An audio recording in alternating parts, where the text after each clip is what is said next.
This is one of those questions that looks suspiciously like the practice exam, and it's not the same question. So just be aware of that. That can happen. So this says from -1 to 1, the integral is 0.25. So what we're saying is, well, this part is actually the same as the practice exam. So the setup question is the same. So it's saying this is a quarter. And you should visually be guessing that this area is also a quarter, but it's below the axis. So then we ask for the requested values. So first one is from -1 to 1. Okay, it's not the area, but it's the integral. So that's just going to be 0. On the practice exam, we had that question, but it was in B. So it's a little bit different. Like I switched A and B around.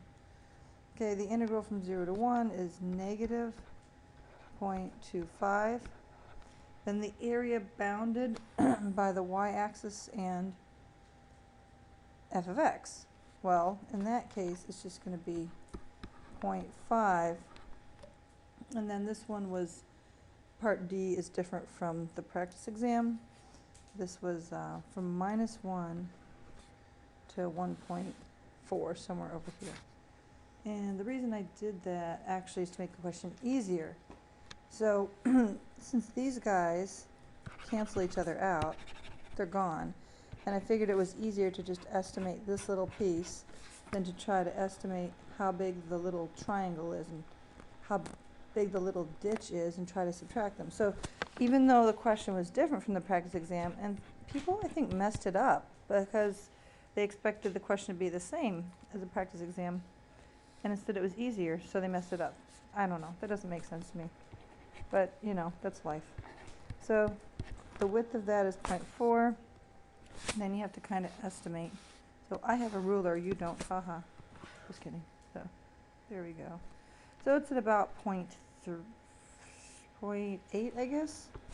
So this is going to be maybe 0.8 is the height here. Let's see, 0.8. So the triangle is 1/2 of 0.8 times 0.4. So that's something like, gosh, 0.32 over 2, which is about 0.16. Okay, that's what I was expecting.